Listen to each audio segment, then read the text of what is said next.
Hello students, हम लोग पढ़ रहे हैं जेनेटिक्स और जेनेटिक्स के लास्ट क्लास में हम लोगों ने पढ़ लिया था। हम लोग पढ़ रहे थे क्रोमोसोमल एब्रेशन के बारे में या गुणसूत्रीय विपतन के बारे में, जिसमें हम लोगों ने बता दिया था जो क्रोमोसोमल एब्रेशन होता है वो 2 टाइप का होता है। कौन कौन सा? एक तो संरचनात्मक विपतन और सेकंड था हमारा न्यूमेरिकल या संख्यात्मक विपतन। हम लोगों ने लास्ट क्लास में बता दिया था जो संरचनात्मक जो विपतन होता है वो 3 टाइप्स का होता है, डिलेशन, डुप्लीकेशन और इन्वर्जन, मतलब विलोपन, द्विगुणन और प्रतिलोमन होता है। जबकि जो हमारा इंटर क्रोमोसोमल एब्रेशन होता है स्ट्रक्चरल में, वो होता है ट्रांसलोकेशन टाइप का या स्थानांतरण टाइप का। तो हम लोग फर्स्ट बात करते हैं डिलेशन की, जो हमारा टॉपिक है इंट्रा क्रोमोसोमल एब्रेशन। फर्स्ट जो हमारा टॉपिक है वो क्या है? Intra chromosomal aberration. Structural chromosomal aberration का हमारा टॉपिक है इंट्रा क्रोमोसोमल एब्रेशन। हिंदी में बोलते हैं अंतरा गुणसूत्रीय विपतन। जो इंट्रा क्रोमोसोमल एब्रेशन था वो हमारा था 3 टाइप का। कौन कौन सा?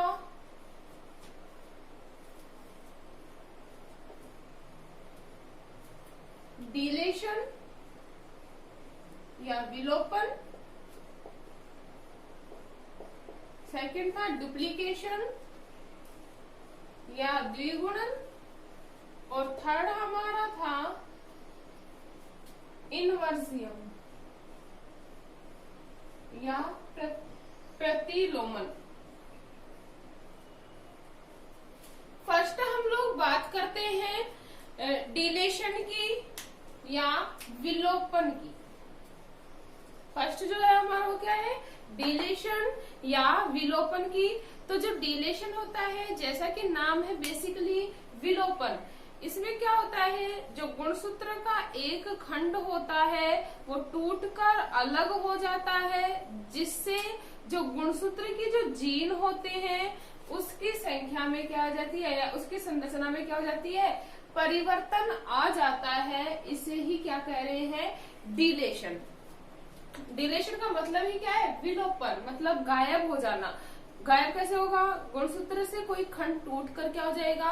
अलग हो जाएगा, और जिससे जीन की जो संख्या होती है उसमें क्या आ जाती है? कमी। सिंपल सी बात है। ये कोई क्रोमोसोम है, ये यहाँ से क्या हो गया? सेपरेट हो गया। यहाँ से क्या हो गया? सेपरेट हो गया। तो जो यहाँ वाले जो जीनों की संख्या है वो क्या हो जाएगी? कम हो जाएगी। क्या हो जाएगी? कम हो जाएगी, जिससे क्या होगा? गुणसूत्र की संरचना में क्या हो जाएगा? परिवर्तन हो जाएगा। इसे ही क्या कह रहे हैं? विलोपन। इतना क्लियर है? नेक्स्ट हम बात करें जो डिलेशन होता है वो भी 2 टाइप्स का होता है। फर्स्ट है हमारा टर्मिनल डिलेशन। फर्स्ट जो है वो है टर्मिनल डिलेशन।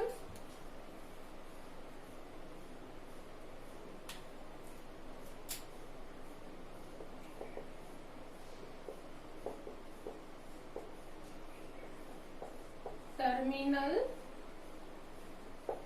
डिलेशन। और जो सेकंड है हमारा वो है इंटरस्टिशियल डिलेशन। इंटरस्टिशियल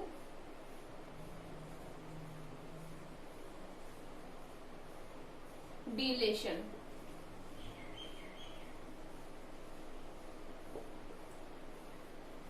कितने टाइप का हो रहा है भाई डिलेशन? 2 टाइप का। फर्स्ट है टर्मिनल डिलेशन और सेकंड है इंटरस्टिशियल डिलेशन। फर्स्ट हम लोग बात करते हैं टर्मिनल डिलेशन की। जो टर्मिनल डिलेशन होता है इसे बोला जाता है हिंदी में अंतस्थ विलोपन। क्या कहते हैं? अंतस्थ विलोपन। जबकि अगर हम बात करें इंटरस्टिशियल डिलेशन की तो इसे कहा जाता है अंतराली विलोपन। अंतराली विलोपन।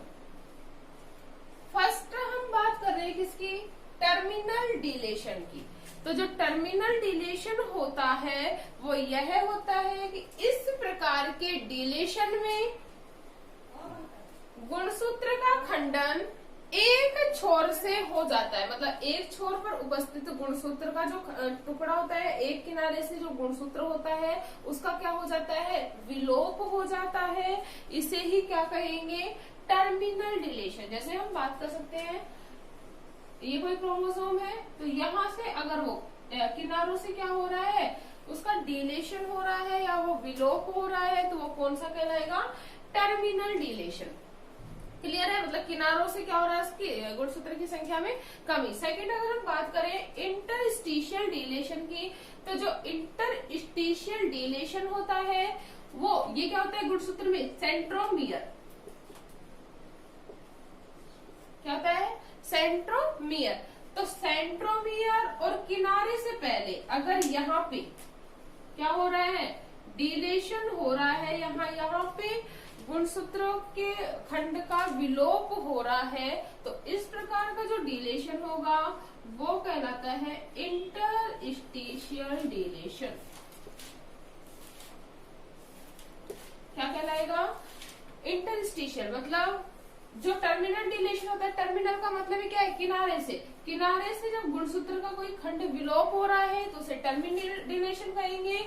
और अगर हम बात करें सेंट्रोमियर और किनारे से पहले अगर गुणसूत्र का डिलेशन हो रहा है तो इसे क्या कहेंगे, इंटरस्टिशियल डिलेशन। इतना क्लियर है, हम एग्जाम्पल के थ्रू आउट एक्सप्लेन करते हैं। जैसे हम बात कर रहे हैं, यह एक नॉर्मल क्रोमोसोम है, ये नॉर्मल क्रोमोसोम है जिसपे हम लोगों ने लिख रखा है ABCDEFGH, और जो इसकी सेकंड आर्म है या सेकंड जो भुजा है उस पे लिखा हम लोगों ने IJKL।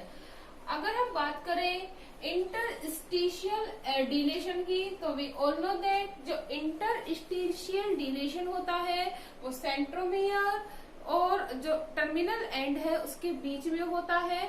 तो हम लोगों ने देखिए यहाँ से ABCDE, ये क्या हो गया, CDE का क्या हो गया, डिलेशन।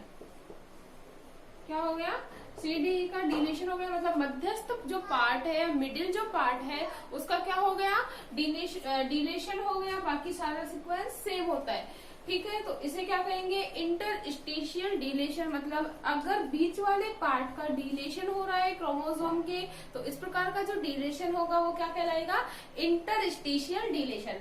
सेकंड अगर हम बात करें टर्मिनल डिलेशन की, तो terminal deletion we all know that कहाँ से होगा, किनारों से। कहाँ से होगा, साइड से जो डिलेशन होता है क्रोमोसोम का वो क्या कहला रहा है, टर्मिनल डिलेशन।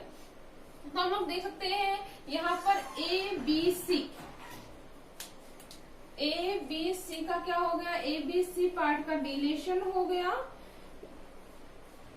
मतलब किनारे से क्या हो गया, डिलेशन। बाकी DEFGHIJKL बाकी पार्ट एज इट इज है, बाकी सीक्वेंस एज इट इज है, लेकिन जो किनारे वाला जो पार्ट है उसका क्या हो गया, डिलेशन। इतना क्लियर है।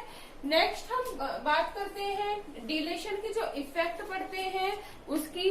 तो जो डिलेशन का अगर हम ह्यूमंस में बात करें, तो ह्यूमंस में डिलेशन का जो इफेक्ट पड़ता है, अगर 5th नंबर का सीक्वेंस, कौन से नंबर का सीक्वेंस, 5th नंबर का सीक्वेंस का क्रोमोसोम के 5th नंबर के सीक्वेंस का अगर डिलेशन हो जाता है, तो जो होने वाला बेबी होगा वो उसकी जो रोने की आवाज होती है वो होती है क्राई टू कैट सिंड्रोम।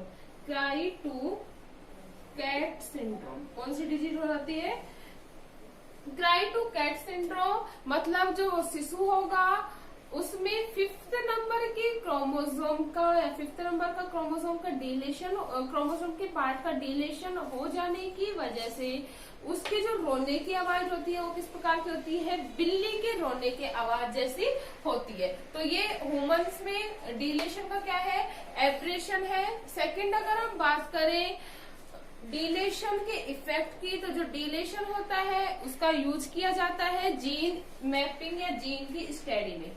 किसमें किया जा रहा है, जीन मैपिंग में।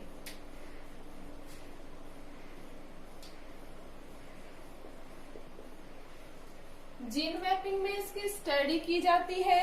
नेक्स्ट अगर हम बात करें तो जीन की स्थिति प्राप्त होते ही जीन की स्थिति प्राप्त होते ही जीन का क्या ज्ञात कर लिया जाता है, क्रम ज्ञात कर लिया जाता है। क्या ज्ञात कर लिया जाएगा भाई, जीन का सीक्वेंस ज्ञात कर लिया जाता है। नेक्स्ट हम बात करें गुणसूत्रों से न्यूनता से पादपों में भी क्या होती है, विभिन्न प्रकार की डिजीज। अगर क्रोमोसोम में, प्लांट क्रोमोसोम में क्या हो रहा है, डिलेशन हो रहा है क्रोमोसोम, कौन से, प्लांट क्रोमोसोम। प्लांट क्रोमोसोम में अगर डिलेशन हो रहा है तो इससे पादपों में भी क्या होती हैं, विभिन्न प्रकार की बीमारियां उत्पन्न हो जाती हैं। क्योंकि हम लोग सभी जानते हैं अगर गुणसूत्रों की जीनी संरचना में कमी हो रही है, जीनों में कमी हो रही है, तो इसका इफेक्ट हमें दिखने को मिलेगा, चाहे ह्यूमन बीइंग हो या फिर प्लांट्स हो, एनिमल्स हो। ठीक है, तो सभी जीनों में अगर सभी जीवों में जीन की कमी का इफेक्ट हमें देखने को मिलता है। इतना क्लियर है। नेक्स्ट अगर हम बात करें गुणसूत्रों की न्यूनता की स्थिति में अर्धसूत्रीय विभाजन के दौरान, कौन सी स्थिति में, डिलेशन हो रहा है, ठीक है, तो कौन से डिवीजन के दौरान, मियोसिस डिवीजन के दौरान। मियोसिस डिवीजन के दौरान जो गुणसूत्र होते हैं उनके न्यून गुणसूत्र विशिष्ट युगली या बाइवेलेंट, कौन सा गुणसूत्र की बात कर रहे हैं हम, उसका जो बाइवेलेंट होता है या उसका जो युग्मी या द्वियुग्मी अवस्था में एक लूप का निर्माण करते हैं, जो पैकेटिन अवस्था में बाइवेलेंट होते हैं, वो किसका निर्माण करते हैं, पैकेटिन अवस्था में स्पष्ट रूप से दिखाई देता है। तो ये था हमारा डिलेशन। नेक्स्ट हम बात करेंगे डुप्लीकेशन की।